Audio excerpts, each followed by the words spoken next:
All right, good morning or good afternoon, depending on where you're at. I guess if you're on the East Coast, it's a minute afternoon.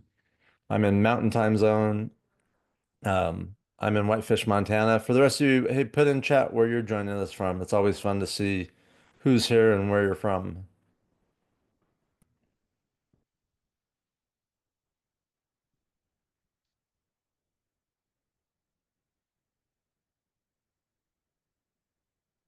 I see my man RJ from San Diego's here.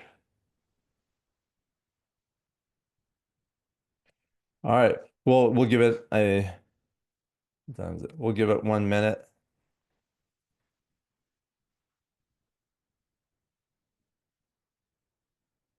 We're gonna have a great conversation. It's always fun to learn from other teams, hear what they're saying, hear what they're doing, hear how they're succeeding. And that's exactly what we're gonna do today. I'll introduce them shortly. So, my name's Chris Heller. For those of you that, oh, you all should know who I am by now. Um, Formerly the president of Movoto, now the chief growth officer of Lower, because Lower now owns Movoto, and here for our June partner webinar. We do these partner webinars each month for all our partners, for all our teams and their team members, because this is one of the main ways we communicate with you, right? When we have new things that we're doing, this is where we bring them out. It's also we do this so everyone can be learning from each other and benefiting from what we learn from each other, so that everyone can up their game, convert more, do more transactions, and that helps us send you more people to buy and sell. So, um, what's the QR code go to? Is that just the website? Chris, this is for any team leads who have not scheduled a 15-minute meeting with you. We need to make sure we get that on the Ah, calendar. okay. Um, Eric and I had our 15-minute meeting yesterday. The For anyone else who haven't spoke, there's some new things coming out. Team leaders, or if your team leader's not on this call, have them reach out. In 15 minutes, I'll share with them exactly what's happening, what new things they're going to want to be aware of and take advantage of. If you're a team leader, you can use that code to schedule a 15-minute slot, and I promise it'll only be 15 minutes.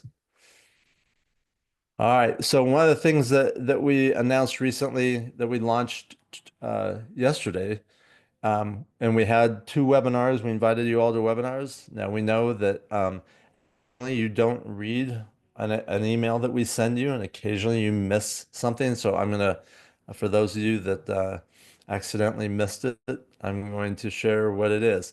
Um, we're always trying to find new sources of consumers to bring to our partners. Um, Obviously, people are always excited about seller prospects. We have a partnership that just launched um, with a partner who has what I would call early funnel seller prospects. These are people that are basically requested a valuation of the value of their home. Some of them are requesting that because they're dealing with an estate situation. Some are requesting that because they just saw what their neighbor's home sold for and they think it's way off. Some are requesting it because they're actually thinking about selling. So you have some people that have intent to do something right away, other people that may not. All of them are people that you'd want to be adding to your database, because we know that someone who's taking the time to enter their information, to request information about their property, at some point will likely be doing something. You'll receive these in the form of a cold transfer. You'll get a text message, as you see on the left, that says this homeowner has requested a market valuation. You'll click on it, and you'll see the screen that says their information and a property valuation requested. Our suggestion is that you leverage different means to get a hold of them. My team's been doing this for a couple months. We've had more success with text messages, but not just text messages, following up with calls, following up with emails, using all the tactics we all use to reach people. Um, some of them respond right away, some of them respond a month later. It's the key is to keep reaching out and offering your services. You'll also receive this in the form of an email. It'll give you the information. This is what the email will look and read like. And whenever possible, if you get face to face with these people, is that the goal? I can tell you of the consumers that we've got a hold of, the ones that we've met face to face, we've had a high conversion rate on turning these into listings. We've had a few cash offer opportunities, uh, but the majority of them have turned into listings that we've been able to capitalize on. Uh, this is just a scrap a sample script, combine two words there, that you can use. Obviously, we're all the teams here are experienced. You all have come up with different ways. If you're a team leader, remember in your dashboard, you can decide which types of prospects go to which agents on your team. If you have listing specialists or seller specialists and you want to funnel these to them, then designate that in the dashboard. Um, if you have questions, you can always email support@movoto.com, support@movoto.com. All right, let's play this game. Now, depending on what market you're in, this would be a lead that you would get, and you go, great. I'll be happy to meet these people and show them this house.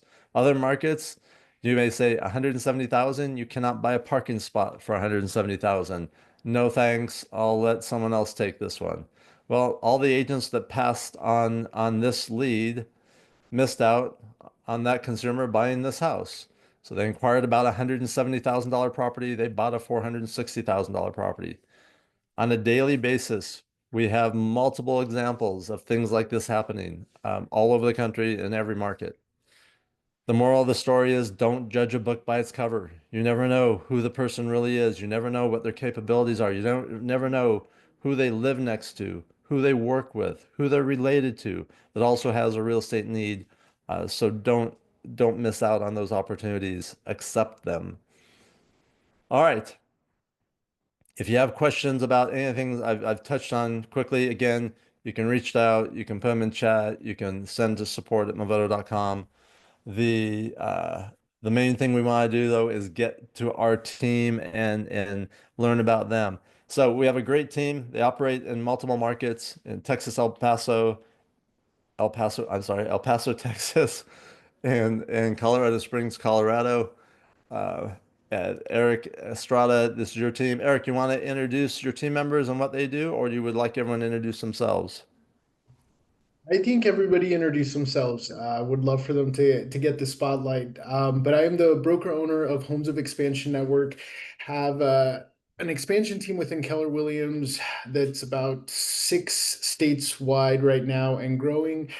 We have about 40 agents within our expansion team, but also own offices and brokerages in Colorado that have upwards of 265 agents now. So we're growing and there's a lot of momentum behind what we're doing. And we leverage partnerships like we do with Movoto and Lower to pretty much pour back into our team and provide opportunities that a lot of teams don't offer. So Awesome. Well, thanks for being here and thanks for being willing to share and be vulnerable. I'll always. just go in the order that I see you guys in the big circles. Christian. Hi, good morning, afternoon, everyone. My name is Christian Cardenas, and I am an owner here within the expansion team. And I'm also an agent. And I'm just here helping the team, helping Eric run the team. And I'm super excited for this. All right, thanks, Christian. Sean. Good morning, everybody. My name is Sean Gaius. I am the Director of Relocation for the Homes of Expansion Network. I've been part of the team for over 11 plus years. I provide support to each and every individual agent on the team and looking forward to this partnership moving forward with Movoto. Thank you guys for having us. All right. And last but definitely not least, Piper. Good morning, everyone. I'm Piper. I'm the team lead for one of the sections of our different expansion networks. So I'm the team lead of the Homes of Colorado group, which is located in Colorado Springs. And got about 12 agents right now that I kind of manage and oversee. All right. So, hey, I'm just gonna, Piper, start with you. You manage and oversee those 12 agents. What does the accountability look like? Like, is every agent on the team able to get leads that, like, whether they're from us or other lead partners, And how do you make those decisions? How do you make sure the agents are succeeding and thriving? Great question. So yeah, we all of those folks have access to the leads that we get from Movoto, but also other partners. And you know, there is accountability with it. I would say like the biggest thing that we do is a weekly meeting that Sean actually runs for our entire expansion network of not just the 12 people that I oversee, but the other people who are on the other teams as well. And yeah, we're kind of going over, you know, what's the success rate? How is it looking? We go over the numbers, all the things. And then something I do additionally as the team lead is I do reach out to them about once a month to kind of just go over their metrics with them and talk through what are the challenges, what are the things that you're having success with, all that kind of stuff. So that's kind of what that looks like on our end. Great. So I have a follow-up question, but anyone could answer this one. I know, and I hear from a lot of teams that have similar processes. You know, they're either, you know, daily, weekly, monthly check-ins, at different cadences, see, okay, what's happening on the introductions you got, where you at on them, what needs to be updated. What do you guys do when you have agents that either because they're too busy or they just haven't been uh, they've been neglectful of, you know, following up or those type of things? What's the conversations and how do you help that? Or do you just say, hey, we're going to pause you, and, you know, when you get caught up, let us know? Who wants to take that?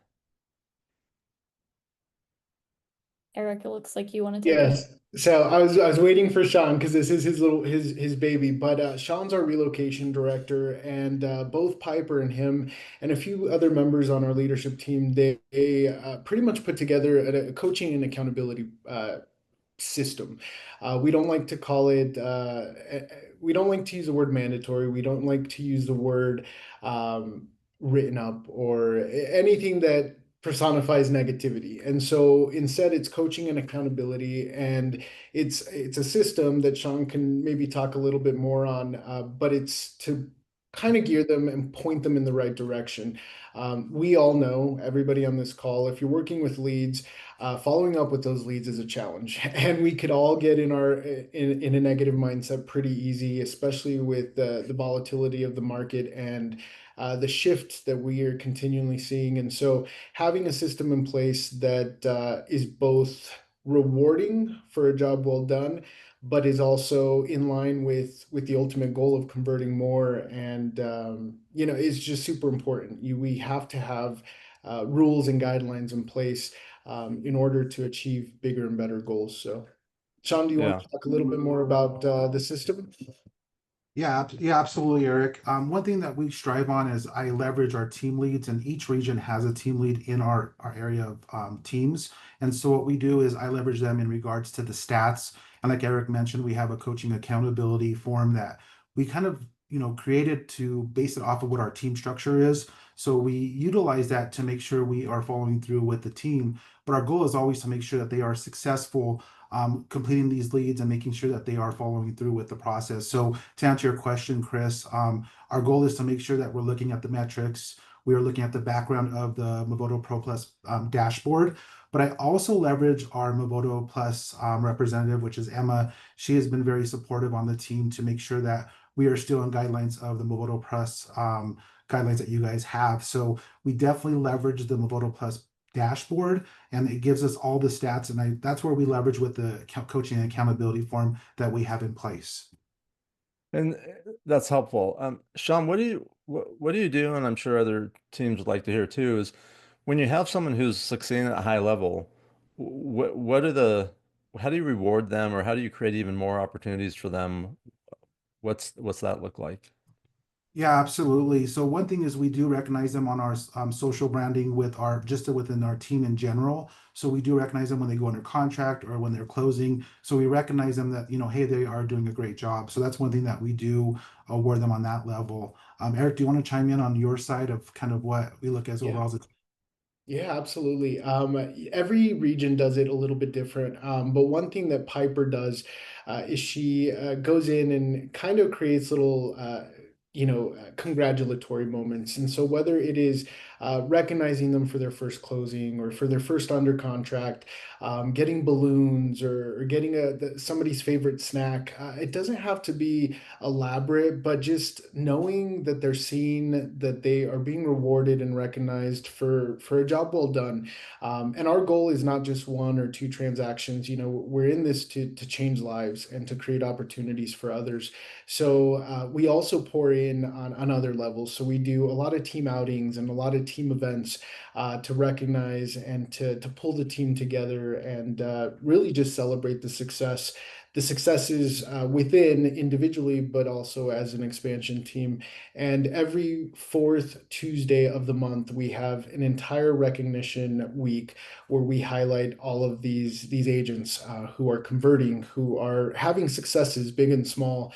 And I think the more you do that, the more you can pour into your teams and to the people who are making everything work the way it does is super important. So checking in, doing recognition weeks, giving and sending their favorite snack or favorite drink, it all goes a long way, and it's all about the experience. We talk about client experience a lot, but for us, agent experience is equally important because you have to have a really good, solid agent experience in order for them to feel fulfilled and ready to knock it out of the park with their clients as well. So. Yeah. And what is that, Eric, going back to that, that celebration, that fourth Tuesday, what exactly does that look like? Is that a meeting where you're acknowledging everyone? Is it, what is that specifically? What do you do? Yes, it's a meeting, and instead of having our typical update meeting or metric update with Sean with our lead program, it's a week all about recognition. So we don't touch on anything other than recognizing agents for a job well done. Got it. All right, it's helpful. And by the way, anyone that's here on the Zoom, any questions you have for the team, just put them in chat. Jenna, if I miss a question or something, please let me know. I want to go to something more tactical, and that is call recordings. And maybe this is fresh on my mind because I listened to some call recordings this morning, and as much training as we've done, as much calls as we've played for teams, and we know the playbook that yields the best results, right? We have all the data. We can see when the agents do this, the results they get. When they do that, we see the results they get. I'm still surprised when I listen to the calls, and I'm just gonna say it the way it is, how bad some of them are. Do you guys leverage the call recordings? And if so, how do you leverage them? Yes, Chris, we definitely leverage those calls, and that's one thing that we utilize with Emma, our rep. She sends us a report every so often when we get, a batch of them. We send them out to the agents and say, hey, this is your call recording. We send the scorecard to them and have them review it on their own, but then give me feedback. And then we also provide them feedback if it's really bad. We're not perfect, so we do have some of those. Actually, yesterday I did take a call we reviewed a call, and we actually sat with the team member and reviewed it and explained that, hey, this is the protocol. The agent was a newer agent, and we just covered it and explained the expectation, and they ran with it. So we do review them on a daily basis, or as when Moboto sends us over the recordings, we do send them on an email, and then they review them with the scorecard, and we review them with the team members. Yeah. And the reason I bring it up, and I'll just share this. I recently saw a report of how many of the consumers that we've connected with agents and our Pro Plus teams that transacted with another agent. And when we go back and listen to those calls, like probably 9 times out of 10, the agent didn't set an appointment, and they tried to qualify, or they put them on a search, or they, just got, and then nothing ever happened. That consumer transacted. They bought it, listed, or sold. So I'm glad to hear that you do that. What are some of the other ways that you guys, when you focus on, helping your agents be as effective as possible, what are some of the specific things that you guys are doing? Again, question for anyone here. Yeah, real quick, Chris, I want to actually piggyback on what I said. One thing that we do with Emma is, I don't know if other teams are doing this, but me and Emma, we schedule once a month, first Monday of the week, of the month. We make it mandatory to all our Relo Meet members that they have to be on this call with my trainings, and they meet with us. And I have Emma on the call, and she sits with us, and we discuss. We role play. We go over call recordings. We listen, and then we also script practice with Emma during. And Emma's our Movoto rep that helps us she does a really good job at giving us the support. But we do this on a monthly basis with our support staff with Movoto. So we found that very successful, and agents love it because they hear it. We practice, and it's a great resource. Yeah, I love that. I love especially doing it in a group where everyone gets to benefit from, what they're hearing and what they're learning. And then, as we all know, role playing is the key to improving skills. The Also, just to jump in, we do also recommend either like agents with their mentors or something practice with their mentors. And I know we've offered several times, not many people have actually taken us up on this, but we've offered to say like, why don't we just call you out of the blue and we practice so that you get used to actually saying those things and being in the know of, all the scripting things that you should be hitting on, so that you're able to do it just at the split second. Doesn't matter like where you are, what you're doing, that you can jump right back into that space and know exactly what you need to say. Yeah, great. And sort of a philosophical question, just for as the team's philosophy, when you guys are doing things to partner with companies like ours and you're bringing these to your agents, what's the general philosophy of, with these leads? For example, is it, hey, we want to build our database with as many people as possible. We want to create as many relationships as possible. Like what's like the core focus or philosophy? The core focus is we're here to create opportunities. And those opportunities are by leveraging not only Movoto and other partners, but again, it aligns every agent that's within our team is here for a reason, and we got connected for a reason. And most of the time, it's because of opportunity. And this is one of the biggest opportunities they have. Any business who can provide leads to their employees, to their business partners, to their licensees, it's a win-win if you're both on the same page. So upfront, talking about opportunity, making sure everybody is on the same page, because here's the reality: there are others who might not succeed or do well with conversion and leads and having those conversations. But for those who are, it creates opportunity for them, and it's business that wasn't there before.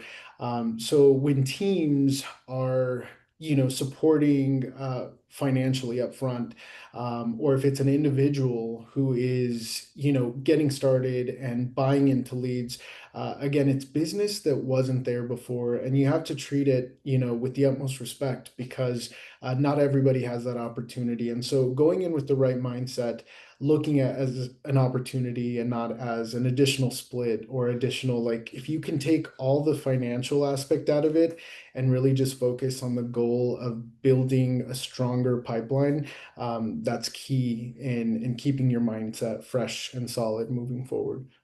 Yeah, and I think that's a great message. In fact, I hope everyone really heard that. Um, as our company continues to grow and as Lower puts more resources into us, and as we start to take mortgage leads that aren't attached to real estate agents and get those people pre-approved and then start sending those out, which we hope to start doing at some point in the fourth quarter, the performance of the teams and the performance of the agents on the teams will be critical, and I mean, hopefully all the team leaders are scrutinizing it. We'll be doing that at even higher level because we're going to be providing great opportunities. We want our teams to benefit from it, and we know the way they benefit is by having agents that perform and take advantage of those opportunities. So I love that. I love that that's the philosophy and that's what you guys focus on. And I think that would probably be echoed by most of our really good teams that we partner with. Something that is also the motto of our team is everybody deserves a place to call home. And so I think we try to embrace that as much as possible. Like for the example you gave earlier, where, it was 170,000, just because it is that lower dollar doesn't mean that, you shouldn't still serve those people as well. So. Yeah. Great. Christian, we haven't heard from you yet, and I want to be inclusive of everyone. Anything you'd like to add, anything that's on your mind based on the conversation we've been having? Can you mute? No, I think pretty much Piper, Sean, and Eric said everything. The one thing that has helped me a lot, when I first started, I struggled with the answering rate. And then little by little, I guess what I'm trying to say is that there's a way on your phone to change the ringtone and the vibration on your phone. So pretty much what I did to help the team, I created like a video on how to do it. And pretty much the feedback that I've heard from the team is that it's helped them answer faster because they hear a certain ringtone or a certain vibration. So that's something that I'm kind of proud of because it's something so simple, but it's effective. You know what I mean? So yeah, I wanted to Yeah, share that with everyone in case you don't have that on your phones. I really strongly suggest you do that. And mhm. yeah, it's I'm glad you brought that up And I because think a lot of times to kind of piggyback off of that is, sometimes we overthink the process. And if we stick to a script, if we stick to the conversations we should be having, we're going to be a lot more successful doing that. When you say, Chris, that you hear a lot of calls that are, 9 out of 10 times, we're not asking for that appointment. If you ask for that appointment from the get-go, you're going to be a lot more successful. You're going to be able to convert a lot more business. And we were a team that didn't like following the algorithm many years ago. And the second we started implementing that and everybody was on board with that, our numbers skyrocketed. When you look at the industry average, of converting a lead is well under, I want to say it's under 5% overall. That's alarming, and we used to be a part of that. We used to be the team that kind of went against the rules and thought we knew it all and thought we could do it. And to see our conversion rates, 25 to 47% some months, that's great, and it's not rocket science. You need to stick to the basics. You need to do things like Christian said, like a simple ringtone reminder, and changing that ringtone. And it just puts your mindset in a different set, recognizing agents and doing all the things that we forget to do, is important. And it's all about that agent experience. And that's one thing we do our best. And we're not perfect at it, but we try to focus on agent experience first so that they can then provide that value to their clients as well. So yeah, and I want to highlight something you said, Eric, and that is that that single-minded focus on setting an appointment. When you listen to calls, when I listen to calls, you can instantly hear the agents that's their goal versus the agents that's not their goal. Because the agents their goal, they come on right away and say, "Hey, Eric, I see you're interested in 123 Anywhere Street. Would you like to see that, on Thursday or Friday?" Right? They are just setting the appointment first. Versus an agent that comes on and says, "Oh, I see you're interested in 123 Anywhere Street. Did you have any questions about that?" And I'm going to state the obvious for everyone, but the consumer was on a site. They saw a property that they wanted to see. They clicked on a button that said, "I want to see this home." They filled out a lead form, gave their contact information so that could be contacted about seeing the home. They took a call from us from a number they didn't recognize and talked to someone they didn't know who asked them, are they looking to buy or rent? Everyone, just a reminder, if they're looking to rent, we don't refer them to you. We ask them if they have a home to sell also, and if they do and it's in your area, we're going to tell you that. And we ask them if they've been under contract with another agent. And if they are, we don't refer them to you. And then we say, would you like to be connected to a top team or agent that could help you with that property and others like it? And they say yes. So when you come on the phone, that's the conversation that you're coming into. So the natural thing would be to say, "Hey, great, I see, this is Chris with Hello, the Home Seller Team. We're the local Movoto experts. I understand you're interested in the property at 123 Anywhere Street. Which day is better to go look at it, Friday or Saturday?" Right? And just go right for that appointment. We'll have plenty of time to learn about them. But anyways, I don't want to get off on a tangent on that. But when you said that, it made me think of that. There's a question. I'm on a team. I've been taking lead other positive rush. Right, Sean and Eric listen to the feedback. We constantly improve.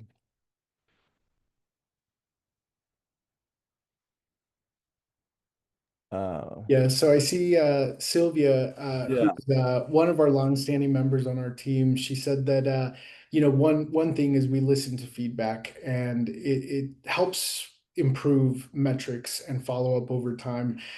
We review calls, we critique, we role play. It's all about leveraging one another. We can all try to do everything on our own, but the more you hear other people, the more you're open to constructive criticism. You're going to get better. You're going to do things better. Stephanie also said that she's new and she's used other platforms. Let's see. What constitutes a good call that may lead to a great conversion rate? Based on the initial intro, setting up an appointment was not feasible as he is on the road all the time. So, as far as the ALM script, as far as the script that we have through Movoto, Sean, do you maybe want to talk about that and how we utilize those scripts to succeed? Absolutely. And with Movoto as the set, connect, learn model protocol, what we utilize when we're doing trainings, and also we thank you, Jenna, for sharing that. We use a scorecard when we're doing the script role play. So Stephanie is new on the team, and we make that mandatory to be part of our trainings on a weekly basis. So Stephanie is new. So Stephanie, the scorecard is what we definitely use to identify how a good call is. So we will be role playing more on that. But overall, we do utilize a scorecard to evaluate each individual call, but also if we're following up with the team member, if the call was not great, or we're like, they didn't set the appointment, or they're asking questions that they shouldn't be asking during the first initial call, we are following up with them to kind of run through the script, but also give them the guidance. But we definitely use the scorecard that Jenna provided on the chat. Yeah, and I love that. And Brent made a good point too, is if they look, sometimes the consumers are out of areas, especially in some of our markets more so than others, right, where we have a lot of second homes. Um, but the name of the game and the reason why we keep, focus on setting appointments is the name of the game is to build a relationship with someone. And there's no more effective way to do that than getting face to face with them. Now, in the circumstances or the situations where that's not feasible, the next best thing is on video, right? By doing a walkthrough for them or a FaceTime or a virtual tour. That's why we see the best agents also, when they get off the call, picking up their phone and recording that quick video and say, hey, just put in a face with the name. I'm the one you just talked to. Look forward to meeting you on Thursday. To make it more, to build that relationship more, start building the foundation of a relationship. So when you meet face to face, it's just much more seamless and easier to do that. Again, anyone else have any questions? We have about 10 minutes left. I want to give everyone a chance to ask any questions they have. The one of the things that we know is that all teams think about and focus on is how do they grow bigger. There's not too many teams that are like, get to a size and say, okay, this is it. They're always looking to grow and add. What are some of the strategies you guys use to grow your team? I think for us, and team, chime in wherever you find fit, but for us, it's always been about growing organically. We like to build relationships with people before jumping into something. There has to be some sort of a connection, and so for us, growth is organic, but it also is something both parties have to understand fully what they're walking into. I think transparency in numbers is huge, especially when you're talking leads, because there are extra fees and extra cuts and extra referral fee. I mean, you need to be transparent with the numbers. The more transparent you are, the stronger the relationship will be moving forward. And a lot of the individuals on our team, they stay with us for a long time because of that transparency, because it truly is a business partnership. We don't look at anybody on our team as just an agent or just a team member. We all are doing this collectively. And, I challenge everybody to really just look at your policies, look at your team agreements, look at what value you're providing people within your team. And if you're thinking about starting a team or growing your team, do that now so that you don't have to kind of worry about those obstacles down the line, because it might be too late at that point, and then you're going to be back to square one. But again, full transparency. The more transparency you can be, the better. And as much as it's difficult and challenging, coaching and accountability. It's one of the things I think all of us struggle with, is just holding each other accountable. But if you can find a fun way to do it, right now we're doing a summer fitness challenge within the expansion group, and it has nothing to do with real estate, but it has everything to do with connectivity and collaboration and camaraderie. And sometimes that's where it starts. You have to know who you're working with. You have to understand where they're coming from, and you have to be open to that change, and open a different conversation. So. Got it. Sean, did you look like you were going to reach for your unmute button? Yeah, no, and I agree with Eric 100%. I've been in business with Eric over 10 plus years, and our team is well success. We're a well-oiled machine that keeps pushing through. And, we go through our policies, we look at it day over day. And I think just being real to not just the clientele that we serve, but also to our team members, as well as for the whole expansion network. We have a great, well-oiled machine that Eric has provided with his expertise, but also he has me in place as a relocation director. We have team leads now that are in each region that I leverage to make sure we are following through, because our goal is not to not doubt our agents, but also making sure that we set them up for success. We always want to make sure that we're here to support them in any way we can. So definitely leverage your team members, leverage the team as a whole, general. Yeah, I think my takeaway from that, and one of the things that I hope everyone heard, was obviously transparency is always a winning formula, but knowing, having your policies set up, having your, really thinking all the things through so that you can present that to someone that you're either that has joined your team or about to join your team, versus trying to work those things out later. And I know a lot of us have been guilty of, building the plane as it flies. But if we can have those things in order, it's just a much cleaner foundation for a relationship. It's going to be a much more seamless process for someone onboarding onto the team, and they're going to have a better experience because there's not going to be missed expectations or misunderstandings, because you handle those things, with integrity up front. So I think that's a great takeaway. Go ahead. Absolutely, Chris. One thing I also want to share too is our leadership also meets with our Movoto rep on a monthly basis. We switch it now quarterly, but we do meet with them to kind of let her know, hey, these are our struggles. This is what we're seeing. Or she's also providing us feedback on what she's seeing. So we find that very successful. So anybody on this call, if you do have a Movoto rep, utilize that collaboration with Movoto. I found it very successful. We started this about 6 months ago, and we get great results. So if you're not doing that, please try to use that as best as you can, because I'll tell you what, it has been very successful. And kudos to ours, because she's amazing at what she does. She gives us the support, and she gives me a lot of resources that helps me with our team. All right. I feel like I should take my wallet out and hand you some money for that. Yeah, look, I just want to emphasize that we are here to help you, to be the best possible partner. We do everything we can, but for a partnership to really operate at its highest level, it takes just what Sean said, this two-way interaction. So use us, leverage us, lean on us.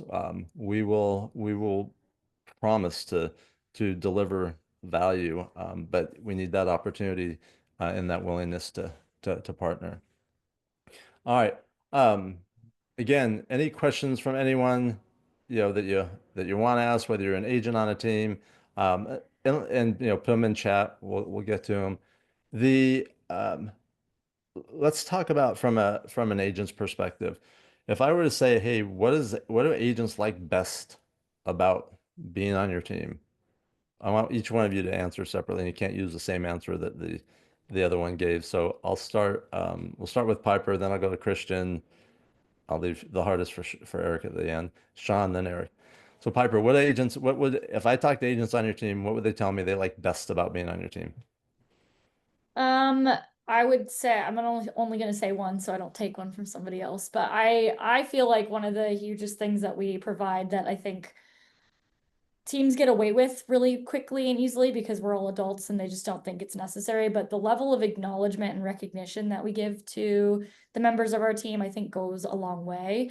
Even if it's just a little pat on the back, I think it still is an acknowledgement for what they've done and how they've contributed and all these things. And I think that that's really nice and big for a lot of people. All right, love it. Acknowledgement. Christian, what do agents love about being on the team? Or what would I they say they think do? I think the feeling of home. They feel like they found a team because some of the team agents that we have, they've come from other teams, and when they come to us, it's like they feel like home. That's what most of our teammates have expressed, and that's a great feeling, and that's how I feel. So it Got makes it. it feel like home. Great. All right, Sean, your turn. Yeah, so I feel that our processes are seamless that we have in place for our team. So to give them that guidance, but also the resources, I think they are a success and it's at their fingertips. I think that's very important to have those readily available. Even if it's after hours, they go onto our site, they have access to that. I think that's very crucial when you're, an agent and you're trying to get information just to get things going. We have it at their fingertips. Yeah, the support and the access to it. Great. All right, Eric, your turn. So I think I've said it already, but it's really opportunity. Opportunity. We try to create to align with the paths and the goals that each business partner is looking to achieve.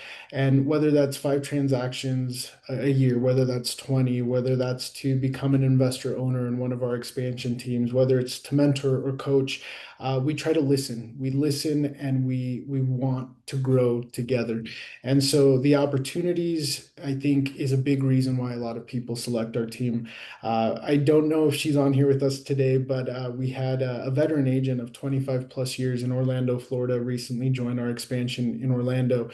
And to connect with somebody who is knowledgeable and experienced at such a high level, and for her to see value in what we're providing is huge. And it goes back down to opportunities, not only because we're talking leads today, but treat every connection, whether it's an agent, whether it's a lead, every connection, treat them like a human. Okay. Don't treat them like a lead. Don't treat them like an opportunity. Don't treat them like a number. If you go into it with that mindset, one, they're going to feel it, they're going to see it, and you're going to be able to create a much stronger relationship. And ask questions. Ask a lot of questions. I'll finish off, this question with a quick example, if that's okay, Chris. But we had received a lead, and I was actually training one of our agents at the time, and coincidentally got a lead. I picked it up, and I said, just listen, just listen. And it was a client. They had reached out on a $25,000 single family home, which was incorrect. It wasn't Movoto. It was the agent who submitted it to the MLS. Submitted it at 25,000 instead of 250,000. And right away, the client got super nervous. They were going to hang up the phone. And the next question was, are you a first-time home buyer? What drew you to this property? And, one question led to another, ended up learning a lot about their family. We ended up setting an appointment with that client, and we ended up recently getting them pre-approved with a lender to go ahead and start the process of buying a home. And it's not going to be an easy road, but again, they're human. They're scared, they're nervous. It's a huge undertaking, to purchase a home. And there's so many pieces to the puzzle, and you are a key connector to all of that. So think of it that way. Treat them like a human. You are helping somebody with such an important step and journey in their life. And it should never be about the money. Never be about the money. Treat people respectfully, treat them like a human, and more success will follow. So. Yeah. Thank you for sharing that. I mean, that's a perfect example of like that's what a professional salesperson does. They don't get fixated on, oh, the MLS was wrong or the agent was wrong or Movoto was wrong or there's no such thing. You can't buy anything like this. Eric's focus was on the consumer, and his mindset was one of opportunity. Like, okay, where's the opportunity here? How can I help them? And it worked out where most agents, that call would have ended very quickly and probably not with a great experience for anyone. So thanks for sharing that. And thank you, all of you, Christian, Piper, Sean, Eric, appreciate you guys being willing to share. Next month, we will do this again. We will have another team that sharing. If you want your team to be featured, two things need to happen. Number one, you should let us know. And number two, you need to be succeeding at a high level, like Eric's team. Thank you everyone for joining us. We hope you have a productive rest of the week. And as always, if there's anything we can do to help you succeed, let us know. Thanks, guys.